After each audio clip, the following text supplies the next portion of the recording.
방탄소년단 말고 방언소년단이 조직이 돼서 얼마나 좋을까. 그죠? 외모는 비슷하지만 방언소년단. 여러분들이 기도를 많이 하셔야 됩니다. 오늘은 아이들 메시지를 앞에 좀 먼저 해서 좀 부담이 좀 덜합니다. 잠시 기도하겠습니다. 하나님, 이스라엘의 모습을 통해서 우리의 모습을 보여주시고 특별히 또 우리 어른 세대가 들어야 될 메시지가 무엇인지 보게 하여 주시옵소서. 이스라엘을 다시 전진하게 하시는 그 하나님의 은혜의 포인트들을 우리가 깨닫기 원합니다. 예수님의 이름으로 기도드렸습니다. 오늘 그 빈둥이 누군지는 누구신지는 모르겠지만 굉장히 삶에서 묻어나오는 어떤 진실함이 느껴졌습니다.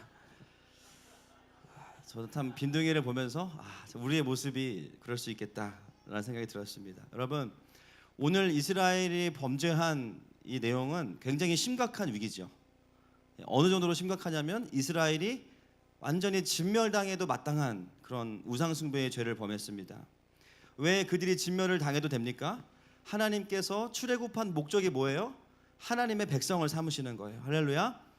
영원한 하나님의 자녀를 삼으시는 게 목적이에요. 그런데 그들이 우상을 숭배함으로 인해서 그 모든 목적이 다 의미가 사라지게 되었습니다. 중요한 것은 그럼에도 불구하고 이스라엘이 계속해서 진멸되지 않고 전진하고 어디까지 갑니까? 가나안까지 들어가게 돼요. 어떻게 그것이 가능했는가?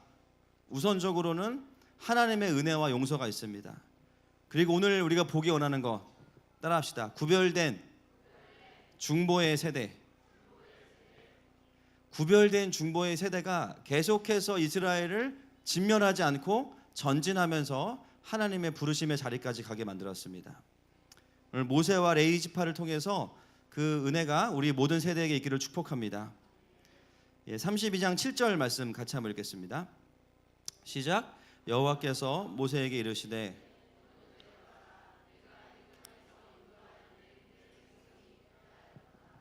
여기서 하나님의 표현이 굉장히 정확하죠. 이스라엘을 누구의 백성이라고 말씀하시죠? 바로 모세의 백성이라고 말씀하십니다. 여러분, 이스라엘은 우리가 알기로는 하나님의 백성이에요. 그런데 왜 하나님께서는 모세를 향해서 이스라엘의 백성이라고 말씀하십니까? 왜 하나님은 이스라엘을 향해서 너의 백성을 데리고 가라고 말씀하십니까?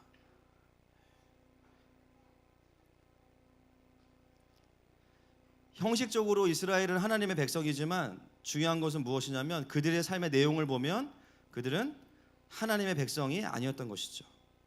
왜냐하면요, 열심히 모세를 통해서 구원을 받았지만 그들이 모세가 눈에 보이지 않자 불안해하면서 어떻게 행동해요? 다른 우상을 만들었어요. 아까 보셨죠? 송아지. 엄청 탐스럽게 생겼죠. 황금 송아지가 아니고 진짜 송아지가 나와서 깜짝 놀랐습니다. 우상을 만들어요. 물론 지도자가 오랫동안 자리를 비우는 것은 불안합니다. 그러나 정말 이스라엘이 하나님을 신뢰하고 있었다면 불안하지만 기다렸을 거예요. 그러나 이스라엘은 기다리지 못하고 거기에 해당하는 황금 송아지를 만듭니다. 그것은 그만큼 그들이 모세를 의지했다라는 거예요. 그러므로 하나님의 말씀하시는 너의 백성이라는 평가는 굉장히 정확한 평가죠. 사랑하는 여러분, 하나님은 하나님의 사람들을 지도자로 세우셔서 일하십니다. 그런데 그것도 하나님이 하시는 거예요. 하나님이 하시는 겁니다. 아멘이시죠? 그래서 우리는 무엇을 봐야 되냐면 지도자를 보면서 지도자 뒤에 계시는 하나님을 볼 수 있어야 됩니다. 아멘이십니까? 저희 교회는 지도자가 믿을만하지 않아서 다행입니다. 우리 모든 성도들이 기도를 열심히 하는 이유를 저는 알고 있습니다. 여러분 자꾸 이렇게 원하는 모습으로 바꿔달라고 기도하시면 제가 피곤해져요. 제가 날이 갈수록 바뀌고 있습니다. 저한테 와서 말씀하시고 기도는 하지 마십시오. 축복합니다. 자, 여러분, 교회는 사람이 아니고 하나님께서 인도해 가십니다. 하늘마음교회는 더 하나님께 집중할 수 있기를 축복합니다. 그것이 바로 이 너의 백성이라는 평가예요. 하나님은 이 이스라엘을 계속 전진하게 하시기 위해서 이 사실은 진노와 진멸의 스토리 안에 이제 부흥의 스토리가 사실은 있는 것이죠. 위기로부터 건져내시는 이 굉장히 중요한 포인트에 누가 쓰임 받냐면 모세가 중보자로 쓰임 받게 됩니다. 여러분, 하나님께서 이 땅에 하나님의 일을 하실 때요, 하나님이 직접 하시지만 반드시 행하시는 순리가 있어요. 그게 뭔지 아십니까? 중보자를 세우십니다.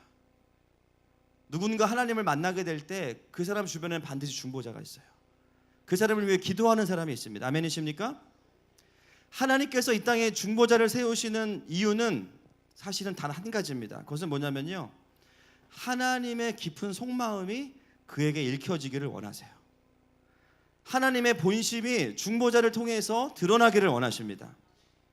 여러분, 성경에 보면 신학적으로는 말이 안 되지만 하나님의 뜻을 돌이키게 하는 사람들이 나오는데요, 그 사람들의 특징이 뭔지 아십니까? 중보자라는 거예요. 그들의 공통점, 하나님의 깊은 마음을 알고 있다는 것이죠. 그래서 우리가 중보자들을 성경에서 만날 때마다 민족을 구원한 한 명의 기도의 영웅으로만 보면 안 됩니다. 그 중보자를 통해서 하나님 우리에게 말씀하기 원하시는 것은 뭐냐면요, 그 시대와 그 사람을 향하신 하나님의 마음을 우리가 깨닫기를 원하십니다. 아멘이십니까? 그게 건강하게 중보자를 바라보는 우리의 관점이 돼야 돼요. 야, 누가 기도했는데 보좌가 흔들리더니 주님이 일하셨다. 여러분, 제가 늘 말씀드리지만 보좌가 흔들리면 하나님한테 혼납니다. 주님이 앉아 계시는 의자를 흔들면요, 주님이 화가 났어요. 뭐 주님의 보좌를 흔드는 기도, 뭐 이해는 되지만 그런 표현보다는 주님께서 보좌에서 기뻐하시면서 우리를 도와주시기 원하십니다. 그럼 보좌를 흔들면 안 되고요, 주님의 마음 안으로 들어가는 게 필요한 거예요. 그래서 오늘은 우리가 이 모세를 통해서 중보의 3가지 포인트, 그리고 레위 지파의 2가지 순종 포인트를 함께 나누겠습니다. 다시 한번 32장 7절 말씀 보겠습니다. 시작. 여호와께서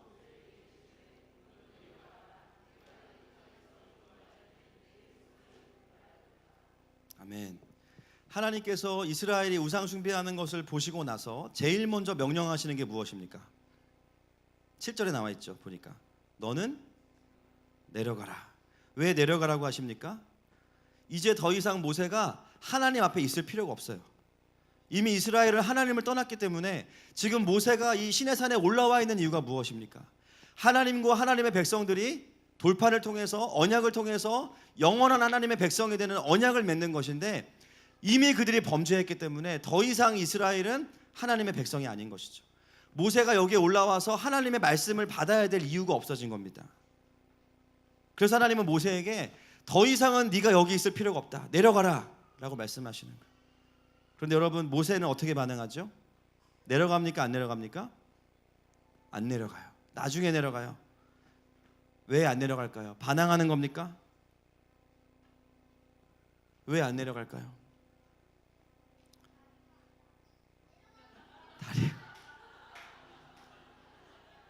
충분히 이해가 됩니다. 네. 다리가 아파서. 여러분, 부부싸움 중에 이렇게 아내가 화가 나서 남편에게 이런 말 할 때 있죠. 나가! 또는 뭐 입장 바꿔서 나가! 그러면 남편들이 기회는 찬스다. 핸드폰 놓고 나가고 막. 그러면 절대 안 됩니다. 아내가 나가라고 했다고 해서 순종해서 나가면 진짜 끝납니다. 그죠? 평생 간장에 밥 비벼 먹어야 됩니다. 나가라고 말하는 아내의 뉘앙스의 깊은 속마음이 뭐예요? 나는 매우 화가 났다는 거죠. 그렇죠? 여러분, 그런 아내의 진노를 우리가 어떻게 반응해야 될까요?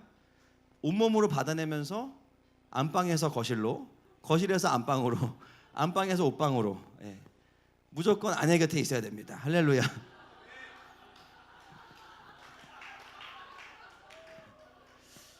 임마누엘이 아니라 임마누라엘을 하면서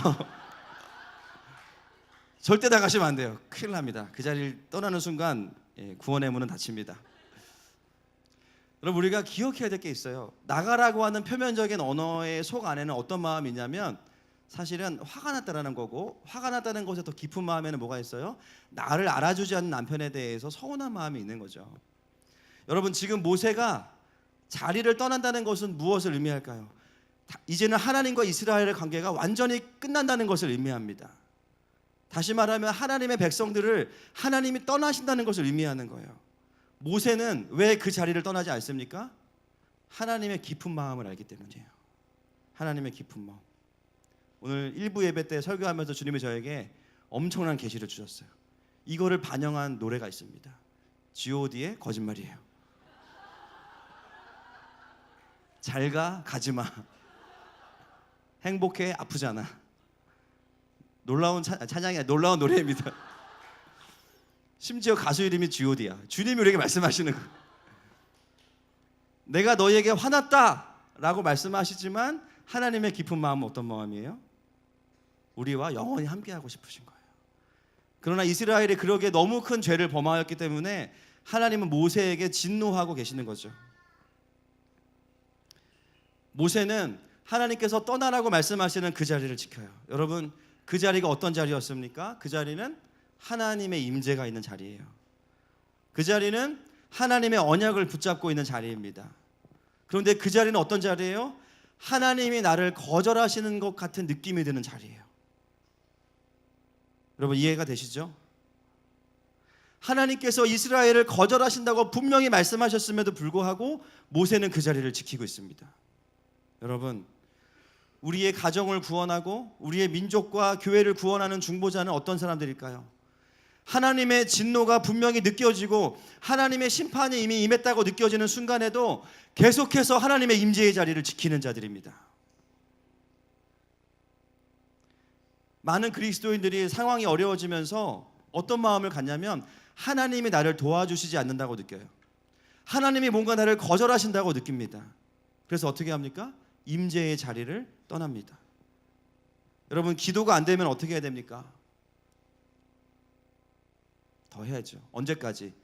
기도가 될 때까지. 말씀을 읽다가 졸리면 어떻게 해야 돼요? 잠이 깰 때까지 말씀을 읽으면 됩니다. 여러분, 사채이자가 쌓이는 건 두려우시죠? 말씀 쌓이는 거를 두려워하기를 축복합니다. 어려움이 올 때 예배의 자리를 포기하는 사람들이 있어요. 뭔가 하나님이 나에 대해서 지금 뭔가 하나님 말씀하기 원하신다고 느껴져서 뭔가 내가 답답함이 있을 때 오히려 예배의 자리를 포기하는 분들이 있습니다. 그리고 어떻게 해요? 인간적으로 내 삶의 문제들을 해결하려고 하죠. 결론은 어떻게 됩니까? 실패하거나 낙심하거나 아니면 내가 해결하고 교만해집니다. 교회도 마찬가지예요. 교회들이 운영이 어려워지니까 다른 방법들을 강구하기 시작합니다. 이해는 됩니다. 교회가 성도가 주니까 전도하자. 맞는 말일까요? 여러분, 전도의 가장 근본적인 부르심은 영혼을 안타까이 여기는 마음이 돼야 돼요. 아멘이십니까? 한 영혼을 평생 품더라도 그 영혼을 사랑하시는 주님 마음 때문에 내가 가야 되죠. 교회 운영이 어려워지니까 전도하면 안 됩니다. 안 하는 것보다 낫겠지만, 교회가 어려워지는 원인은 상황으로부터 오는 것이 아니에요. 교회가 만약에 시대로 인해서 어려워진다면 사실은 초대교회는 그때 없어져야 됩니다. 왜일까요? 그때 당시가 가장 어려웠기 때문이에요. 로마의 압제를 받고 재정적으로 어렵고 탄압을 받던 그 시대가 초대교회 가장 어려운 때였습니다. 그런데 놀라운 것은 뭐냐면 사도행전을 통해서 보게 되는 것은 가장 역사적으로 교회가 어려웠던 시대에 교회가 부흥했어요. 세계 선교의 모든 기초가 그때 다 만들어졌습니다. 할렐루야. 여러분, 우리가 영적으로 깨어나야 됩니다. 시대를 바르게 분별해야 됩니다. 시대가 어려워서 교회가 어려워지는 게 아니에요. 하나님께서 진노하시는 포인트를 캐치하지 못하기 때문입니다. 여러분, 하나님의 거절은 우리의 존재를 거절하시는 게 아닙니다. 우리 안에 있는 완고함과 죄를 대적하시는 거예요. 그것을 우리가 돌파하려면 어떻게 해야 됩니까? 하나님의 임재 앞에 더 오래 머물러 있어야 되는 것이죠. 축복합니다. 그러므로 여러분, 상황이 어려운 때일수록 우리가 어떻게 해야 됩니까? 더 예배의 자리로 가야 되는 것이죠. 그 자리에서 하나님께서 해결하시는 것을 봐야 됩니다. 여러분, 오늘 모세가요, 이미 하나님을 통해서 이스라엘의 사형 선고를 들었어요. 야, 너네 학교 없어질 거야. 너네 회사 없어질 거야. 너희 가정 쉽지 않을 거야. 이미 하나님의 계획을 딱 들었어요. 이미 끝났습니다. 그런데 어떻게 합니까? 그 자리를 지키는 거예요. 왜요? 설령 하나님께서 그렇게 하셨다고 하더라도 그 상황을 해결할 수 있는 분은 하나님밖에는 없으십니다. 모세에게는요, 다른 소망이 없었던 것입니다. 여러분, 우리의 인생의 유일한 소망은 하나님 한 분뿐이십니다. 당장 내가 원하는 해결을 안 주셔도, 당장 내가 원하는 응답을 안 주셔도 우리는 하나님이 아니면 안 됩니다. 그것을 아는 사람은 하나님의 임재의 자리를 떠나지 않습니다. 하나님 앞에서 씨름을 하더라도 계속해서 기도의 시간을 늘리고 말씀 앞에 머물게 되죠. 제가 사역을 하면서 점점 더 분명해진 건 하나는 뭐냐면요, 내 삶에 우리 교회에 어떤 일이 일어나더라도 모든 일들은 다 하나님과 나와의 관계구나라는 것을 깨닫고 있어요. 어떤 가정에 어려움이 있고 교회에 어떤 고민이 있고 또 시대 가운데 어떤 어려움이 있어도 결국은 하나님을 향한 저의 믿음을 하나님께서 보시기 원하십니다. 이사야서 40장 31절 말씀 같이 읽겠습니다. 시작. 오직 여호와를 앙망하는 자는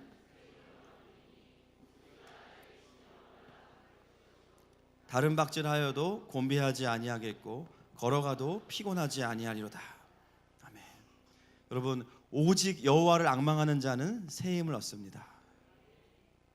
다른 박질하여도 곤비하지 아니하겠고 걸어가도 피곤하지 아니하리로다. 여러분, 여호와를 앙망하는 것이 우리의 힘입니다. 앙망한다는 것은 무슨 뜻이냐면요, 끈기 있게 소망하다라는 뜻이에요. 여러분, 내 삶에 어렵고 해결이 안 되는 상황들 주님이 다 아십니다. 우리가 할 수 있는 것은 뭐예요? 그 상황들을 그대로 다 끌어안고 주님 앞에 엎드릴 수 있기를 축복합니다. 거기서부터 우리의 삶이 풀어지는 것이죠. 여러분, 하나님은 진노와 징계 가운데에서도 하나님 앞에 신실하게 머무는 자들을 통해서 일하시는 분이십니다. 여러분의 가정을 위한 기도가 혹시 사그라들었습니까? 다시 일으키십시다. 직장을 향한 중보가 사그라들었다면 여러분 다시 불을 피우십시다. 교회와 민족을 위한 기도가 끊어졌다면 다시 이어갈 수 있기를 축복합니다.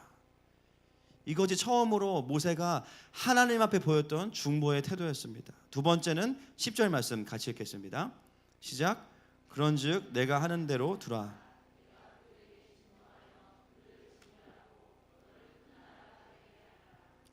여러분, 10절에는 하나님의 두 가지의 계획이 있습니다. 첫 번째는 뭐죠? 진멸한, 누구를? 이스라엘을 진멸하는 거예요. 이건 알고 있습니다. 그런데 그 뒤에 나오는 짧은 계획이 또 있어요. 뭡니까? 네, 이 너는 모세죠. 하나님의 진노는 모세에게는 임하지 않아요. 그리고 엄청나게 모세에게는 귀를 솔깃하게 할 만한 계획입니다. 말 안 듣는 이스라엘은 다 정리하고, 모세야, 너는 내가 불렀으니까 너만 내가 데려갈게. 내가 너를 새로운 아브라함으로 내가 삼아줄게. 너가 너를 새로운 민족의 아비가 될 축복의 기회를 줄게. 이렇게 말씀하셨어요. 여러분, 여러분에게 이런 계획이 들리면 어떻게 하실까요? 할렐루야 합니까? 주님, 저도 이스라엘을 목회해 보니까 얘네는 가망이 없습니다. 목이 얼마나 굳은지 침을 아무리 놔도 풀어지지가 않고 도무지 주님을 섬길 줄 모르고 불평불만하는 민족이네요. 주님이 오죽하면 그런 제안을 저에게 하셨겠습니까? 저도 다른 사람들한테 말 안 할 테니까 이쯤에서 저들은 그냥 사막에 잘 묻어두고 새 출발하시죠. 이렇게 반응할 수도 있는 거예요. 못 이기는 척. 나만 잘 되면 그만이지. 그런데 모세는 어떻게 반응합니까? 놀라운 것은 그 뒤에 있는 하나님의 자신을 향한 축복의 메시지는 죄송하지만 그냥 씹고 갑니다. 주님 말씀하시는 걸 듣고 흘려버려요. 모세의 관심이 어디에 있습니까?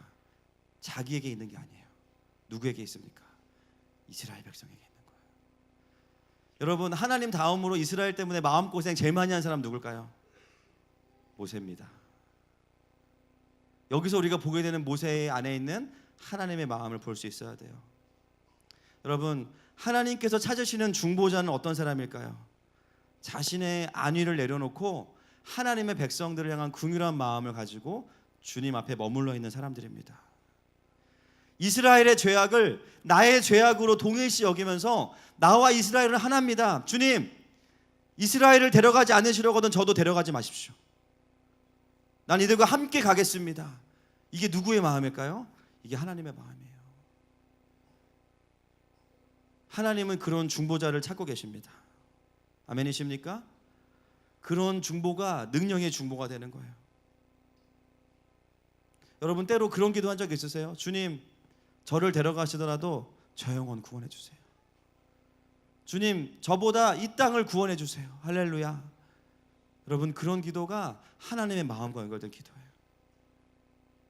제가 보니까 저희 교회에는 그런 하늘마음 가족들이 많이 있으세요. 수요일 날도 보면 내 기도할 것도 많은데 나오셔서 열심히 다른 지체들을 위해서 또 다른 교회와 단체를 위해서 기도해 주시는 분들이 많습니다. 축복합니다. 놀라운 것은 무엇입니까? 하늘마음교회와 연결된 단체들이 부흥하고 있다는 거예요. 청년들이 막 신입생이 늘어나고, 할렐루야. 어떤 교회에 40명 모이던 청년부에 청년들이 다 빠져나갔다가 갑자기 7명이 다시 새로 등록을 하고, 막 목사님도 이게 왜 그런지 모르시는 거. 하나님이 하셨죠. 할렐루야. 이미 우리가 그것을 경험하고 있어요. 그것은 무엇을 의미합니까? 하나님께서 그 기도를 기뻐하신다라는 것입니다. 여러분, 이 땅의 문제들을, 이 나라의 문제들을 정치 지도자 한두 사람의 잘못으로만 돌리지 않기를 축복합니다. 그것을 나의 문제로 받을 수 있기를 축복합니다. 내 가정의 문제를 배우자의 탓으로 돌리지 않기를 축복합니다. 배우자의 아픔과 어두움이 있다 할지라도 그것을 나의 것으로 취할 수 있기를 축복합니다. 우리의 회사의 문제, 회사의 어두움, 학교의 문제, 학교의 어두움들을 나의 문제로 인정할 수 있기를 축복합니다. 그것을 나의 것으로 여기고 회개하고 기도하는 한 사람의 기도가 그 회사와 학교를 바꾸는 것이죠. 아멘이십니까? 여러분, 하늘마음교회도 그런 교회가 됐으면 좋겠어요. 주님, 보니까 이 땅의 교회들이 가망이 없는데요, 우리랑 새롭게 계약하고 새롭게 시작하시죠. 여러분, 그러면 절대 안 됩니다. 우리가 원하는 것은 무엇입니까? 이 땅의 교회들이 다시 일어나는 것입니다. 큰 교회는 더 건강해지고 더 부흥하고, 작은 교회는 강소교회로 일어나는 거예요. 그래서 그 지역과 영역에 하나님의 나라의 기지가 되어져야 됩니다. 여러분, 이것이 모세가 두 번째로 했던 중보의 기도였어요. 다시 오늘 이후로 우리의 기도 안에 내가 아니라 우리가 있기를 축복합니다. 12절 말씀 같이 읽습니다. 시작. 어찌하여 애굽 사람들이 이르기를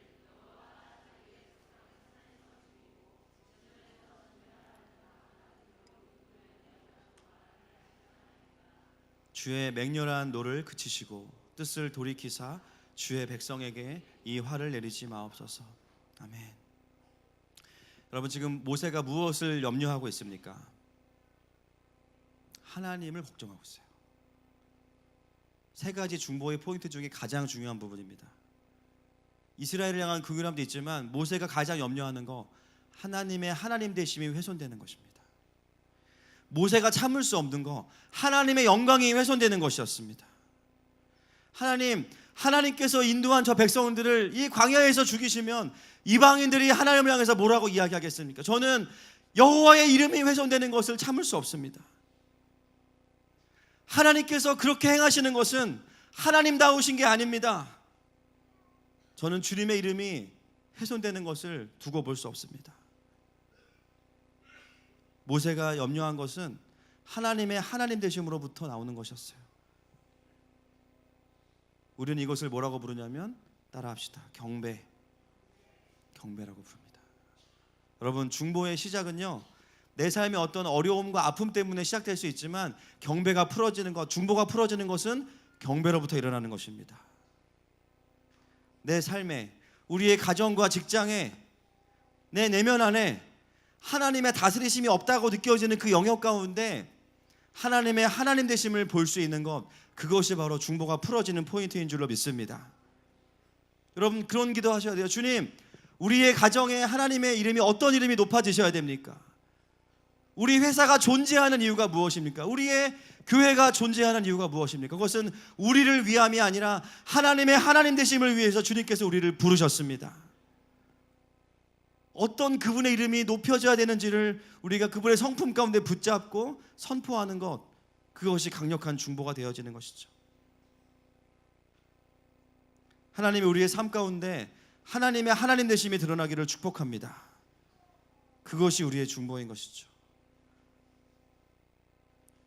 모세의 이런 세 가지의 중보가 어떤 결과를 낳았는지 보겠습니다. 14절 말씀 같이 읽겠습니다. 14절 시작. 여호와께서 아멘. 여호와께서 뜻을 돌이키사. 언어를 보면요, 돌이키사라는 단어가요, 두 번째 뜻이 뭔지 아십니까? 위로하다라는 뜻이에요. 지금 주님이 모세에게 위로를 받으셨대요. 신학적으로 설명할 수 없어요. 그런데 모세가 하나님의 마음을 위로했대요. 어떻게 위로했습니까? 하나님의 깊은 마음을 알아들인 거예요. 왜 모세는 하나님과 자기 개인 사이에 일어난 이 기도의 이야기를 왜 출애굽기에 기록하고 있습니까? 사랑하는 후배들아, 너희들도 이렇게 중보하라. 할렐루야 라고 가르쳐 주는 것이죠. 여러분, 모든 중보 기도는요, 예수님을 통해서 완성되었습니다. 지금 예수님 어떤 사역하십니까? 하나님 보좌 우편에서 우리를 위해 간구, 중보하고 계십니다. 우리가 하는 중보는 그냥 단순히 옆에서 돕는 수준이 아니에요. 함께 그의 하늘을 여는 것입니다. 할렐루야. 함께 그의 인생과 그 영역을 향한 하나님의 계획에 동참하는 가장 강력한 문을 여는 방법, 그것이 바로 이러한 중보기도입니다. 그래서 하나님은 여호와께서 그 뜻을 돌이키시고 이제는 다시 모세를 내려보내 주신 거예요.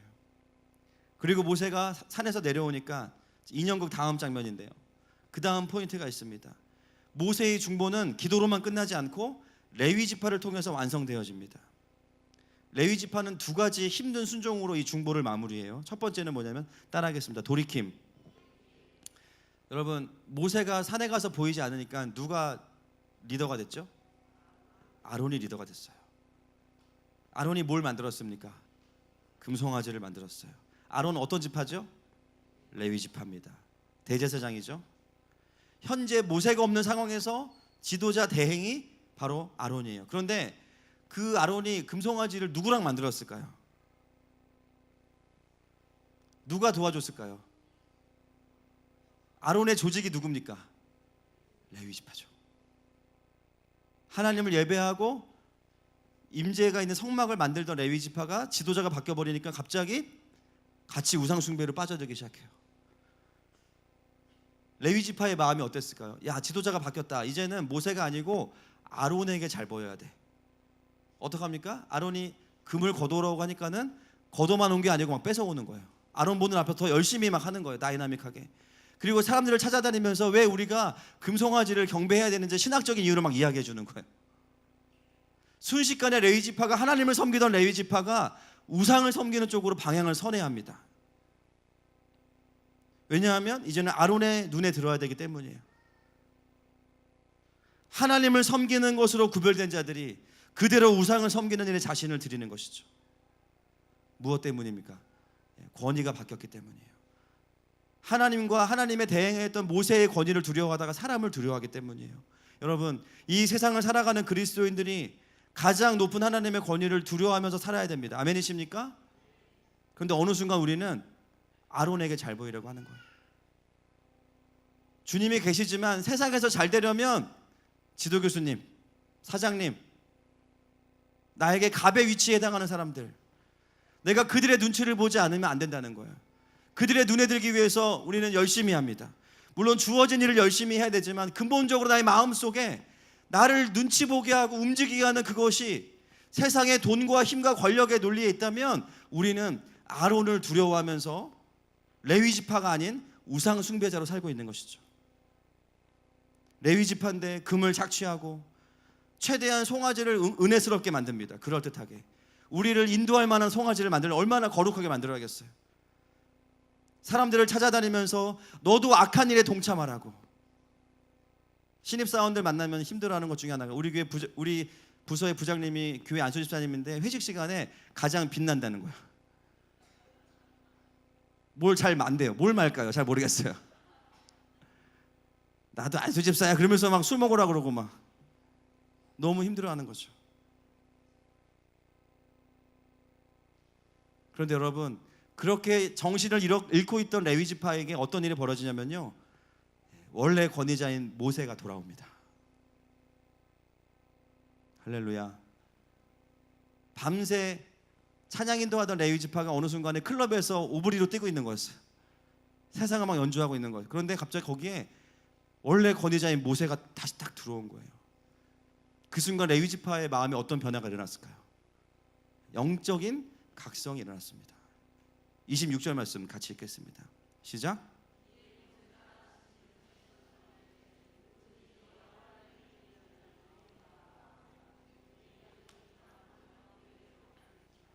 여기 중요한 한 글자 뭡니까? 다.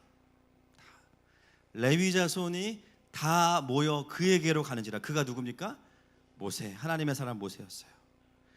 자기도 모르게 우상 숭배하다가 갑자기 하나님의 권위가 딱 들어오니까 어떻게 됩니까? 야, 이거 아니야. 모두가 다 돌이켜서 다시 모세에게 갑니다. 여러분, 만약에 이 사건을 해결하려면 누가 죽어야 돼요? 누가 책임져야 됩니까? 아론 죽어요, 안 죽어요? 왜 안 죽죠? 그러게 말입니까? 남의 일이라고 지금 막. 이 다 안에 모든 게 다 들어있어요. 아론도 회개한 거예요. 다. 레위 자손이 다. 여러분, 죄의 경중을 따지면 우린 다 죽어야 됩니다. 왜 아론에게 소망이 주어졌어요? 그도 돌이켰기 때문이에요. 모세의 강력한 중보를 통해서 가장 먼저 일어난 변화가 뭐냐면요, 하나님을 섬기기로 결정하고 부름받은 사람들이 다시 세상의 논리가 아니고 하나님의 권세 안으로 다 돌이켜집니다. 할렐루야. 한국교회 안에 이 역사가 일어나기를 축복합니다. 하나님을 섬기기 위해 부름받은 자들이 돈을 섬기고 쾌락을 섬기고 교회 자체를 섬기던 자들이 다 하나님의 권세로 돌이켜졌어요. 거기에 리더라고 하는 아론까지도 다 주님께로 돌이켰어요. 그들에게 소망이 있었던 것이죠. 모세의 중보의 첫 번째 열매가 뭐냐면요, 레위 지파들이 돌이켜진 겁니다. 그리고 나서 순식간에 반전이 일어났죠. 이전에는 악한 행실과 어둠의 일들을 즐기던 하나님의 사람들이 어느 순간 하나님의 권세 아래로 들어올 때 자신들의 어둠의 일을 끊어내는 것입니다. 왜요? 내가 두려워할 분은 하나님이시기 때문이에요. 아멘이십니까? 다시 돌이키는 거. 주님, 다시는 주님께서 시키시는 대로 살겠습니다. 그 돌이킴이 있는 자들을 통해서 하나님은 이스라엘을 돌이키고 계십니다. 두 번째 레위 지파의 순종 포인트는 돌이킴을 넘어서서 돌이켜냄이에요. 27절부터 29절입니다. 같이 읽습니다. 시작.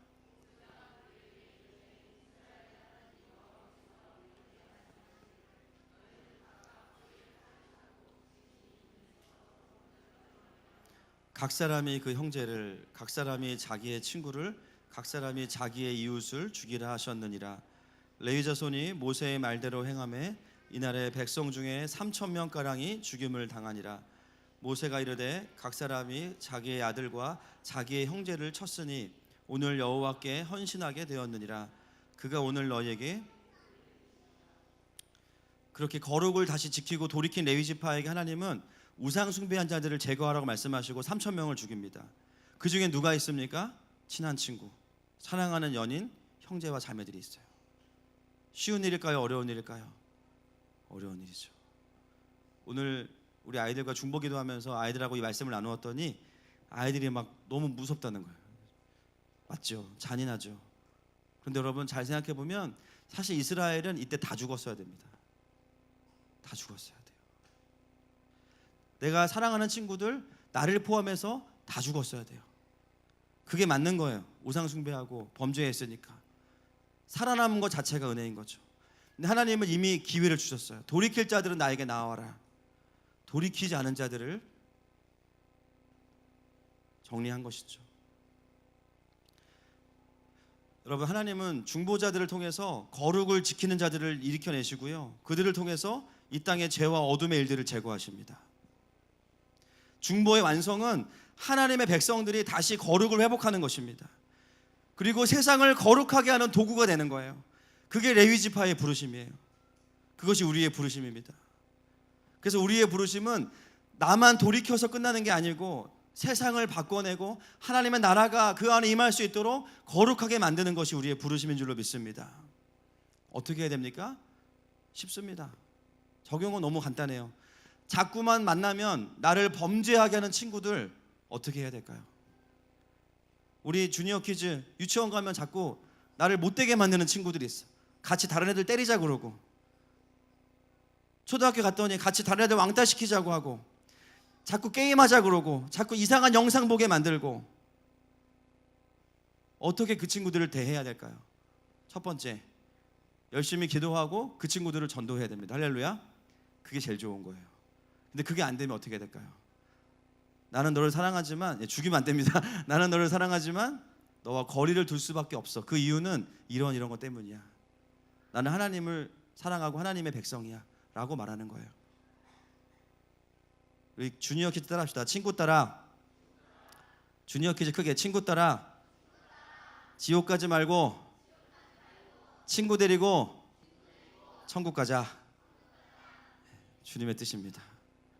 여러분, 어른들 만나면 자꾸 술 먹게 하고 음란하게 만들고 모여서 남 험담하게 하는 친구들 있죠.